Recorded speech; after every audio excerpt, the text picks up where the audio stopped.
దశాబ్దాల నుంచి చదువు అంటే ప్రైవేట్ స్కూల్లోనే ఎక్కువగా మార్కులు వస్తాయనేది ఒక పెద్ద నానుడి. 10th క్లాస్ రిజల్ట్ వచ్చినా, ఇంటర్ రిజల్ట్ వచ్చినా, ఏ రిజల్ట్ వచ్చినా చైతన్య నారాయణ నారాయణ చైతన్య చెప్పి హోరాహోరీగా ఏ మాధ్యమాలు చూసినా ప్రచార ఆర్భాటం అయితే ఉండేది.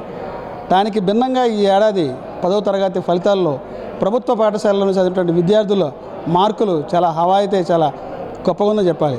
ఇప్పటి వరకు రానటువంటి ప్రభుత్వ పాఠశాలలో 10th క్లాస్ రిజల్ట్ ఈ ఏడాది గణనీయంగా పెరిగింది. అసలు ప్రభుత్వ పాఠశాలలో ఈ సంవత్సరం ఈ యాక్షన్ ప్లాన్కి ఎలాంటి యాక్షన్ ప్లాన్ పెట్టారు, ఈ సంవత్సరం వచ్చినటువంటి 10th క్లాస్ స్టూడెంట్స్కి వచ్చినటువంటి మార్కులు ఎలా వచ్చింది ఏంటి, ఇలా యాక్షన్ ప్లాన్ ఏంటి, దాంతోపాటుగా నారా లోకేష్ గారు పెట్టినటువంటి కొత్తగా తీసుకున్న చర్యలు ఏంటి, టీచర్స్ పిల్లలకి ఏ రకంగా పాఠాలు చెప్పారు, పిల్లల్ని ఏ రకంగా మోటివేట్ చేశారు, వారి ఫలితం ఏ రకంగా వచ్చాయని మనతో పాటు కొంతమంది టీచర్స్ ఉన్నారు, తెలుసుకుని ప్రయత్నం చేద్దాం.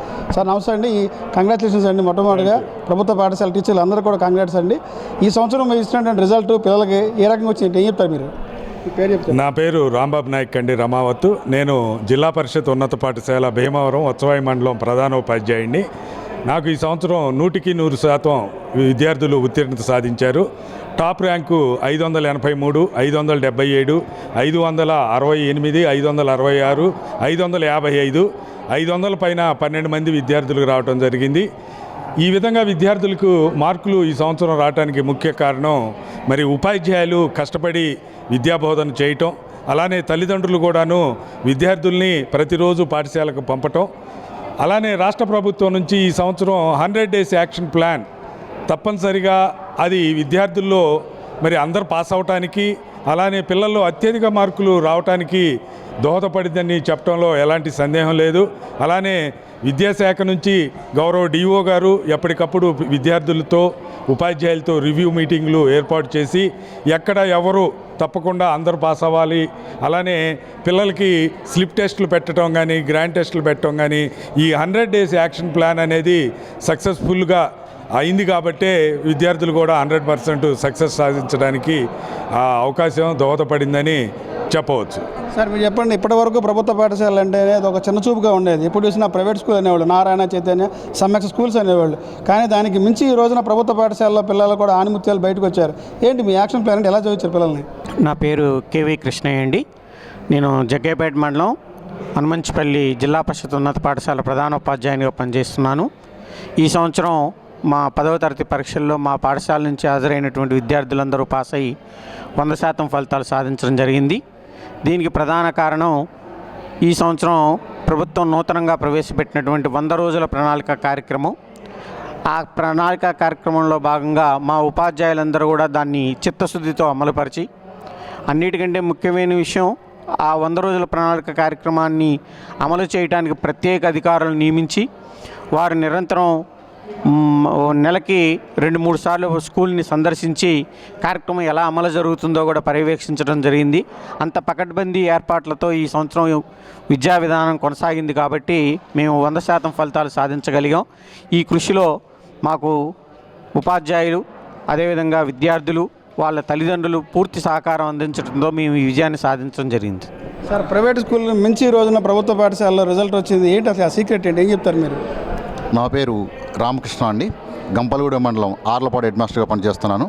అది గంపలగూడెం మండలం అంటే ఒక మారుమూలం ఉన్నటువంటి మండలం.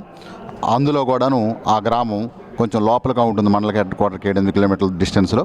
అక్కడ 22 మంది ఈ సంవత్సరం ఎస్ఎస్సి ఎగ్జామ్కి అప్లై చేయడం జరిగింది. 22 మందికి 22 మంది పాస్ అయ్యారు. 500 దాటిన వాళ్ళు అందులో 4 ఉన్నారు. దీనికి ప్రధానమైన కారణం ఈ క్రెడిట్ అంతా ఎక్కువగా మా టీచర్స్ యొక్క కమిట్మెంట్ అనమాట.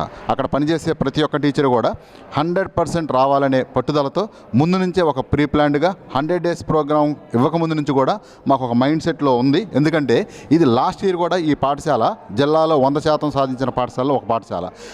దానివల్ల మాకు ఇంకా బాధ్యత ఎక్కువగా ఉండటం వల్ల ఎవరైనా అధికారులు వచ్చినప్పుడు కూడా మమ్మల్ని అడిగేవారు, లాస్ట్ ఇయర్ 100% కాబట్టి ఈ సంవత్సరం దాన్ని నిలబెట్టడానికి మీరు ట్రై చేయాలను. దానివల్ల మాకు ఒక రకమైన ఇంకో బాధ్యతగా భావించడం జరిగింది. దాంట్లో భాగంగా పిల్లల్ని కొంచెం మోటివేట్ చేయటం, అదేవిధంగా ఎంఈఓ గారు కూడా విజిట్ చేసి, స్పెషల్ ఆఫీసర్ విజిట్ చేసి ఆ 100 days ప్రోగ్రామ్ అప్పుడు మా పిల్లలకి మోటివేషన్ క్లాస్ కూడా చెప్పడం జరిగింది. మేము కూడా ప్రత్యేకమైన శ్రద్ధ తీసుకొని తల్లిదండ్రులతో మాట్లాడేవాళ్ళం అండి. ఎవరన్నా స్టూడెంట్ ఒక స్పెషల్ క్లాస్కి మార్నింగ్ అటెండ్ అవ్వకపోతే వెంటనే నేను వెళ్ళిపోయి ఆ మార్నింగ్ 8 to 8:15 మధ్యలో నేను ఉండేవాడిని. Class జరుగుతుండగానే attendance చూసుకునేవాడిని. 22 మందికి ఎవరు రాలేదనేది గ్రహించి వెంటనే బయటకు వచ్చేసి వాళ్ళ పేరెంట్స్కి ఫోన్ చేయడం జరిగేది. ఇంకొక పావు గంటలో వస్తున్నారంటే ఏమి లేదు, రావట్లేదంటే ఎందుకనే కారణం తెలుసుకొని ఒక హెల్త్ ఇష్యూ అప్పుడు తప్ప ఇంకే కారణం చేత కూడా మేము వాళ్ళని వదలకోకుండా ఇంటికి వెళ్ళి తీసుకురావడం జరిగిందండి. ప్రతి ఒక్క స్టూడెంట్ మీద ఎవరైతే వెనకబడి ఉన్నారనుకున్నామో మాకు డౌట్ ఉందో వాళ్ళని ఆ సబ్జెక్ట్ టీచర్స్తో డిస్కస్ చేసి ప్రత్యేకంగా ఆ టీచర్ మీద ఆ స్టూడెంట్ మీద ఆ టీచరు నేను అలాగే మిగిలిన స్టాఫ్ కూడా కాన్సన్ట్రేట్ చేసి మనకి ఈ 100% రావడానికి ఎవరైతే స్టూడెంట్ మనకి డల్గా అనిపించారో వాళ్ళ మీద ప్రత్యేక శ్రద్ధ తీసుకొని వాళ్ళ టీచర్స్తో ఎప్పటికప్పుడు మాట్లాడటం జరిగేదండి. ఇదంతా ఎక్కువ భాగం మాత్రం ముందు మా టీచర్స్కి క్రెడిట్ ఇవ్వడం జరుగుతుంది. ఆ తర్వాత పిల్లలకి, పేరెంట్స్కి, అలాగనే మా ఉన్నతాధికారులకి కూడా ఈ సందర్భంగా నేను ధన్యవాదాలు తెలుపుతున్నాను. నారా లోకేష్ గారి యాక్షన్ ప్లాన్ మీకు ఎలా ఉపయోగపడింది ఎడ్యుకేషన్? ఖచ్చితంగా సార్, లోకేష్ గారి గవర్నమెంట్ ఇచ్చినటువంటి 100 days యాక్షన్ ప్లాన్ వల్ల మాకు మా పాఠశాలకే కాదు అన్ని పాఠశాలలో కూడా ఒక స్పిరిట్గా పనిచేసాయి అనమాట. అంతకుముందు ఒకవేళ గవర్నమెంట్ ఇవ్వకపోతే ఎవరి ప్లాన్ వాళ్ళకు ఉండేదేమో, కానీ దీనివల్ల ఏమయ్యేదంటే మా కాంప్లెక్స్లో కూడా డిస్కషన్ వచ్చేది 100 days యాక్షన్ ప్లాన్ గురించి.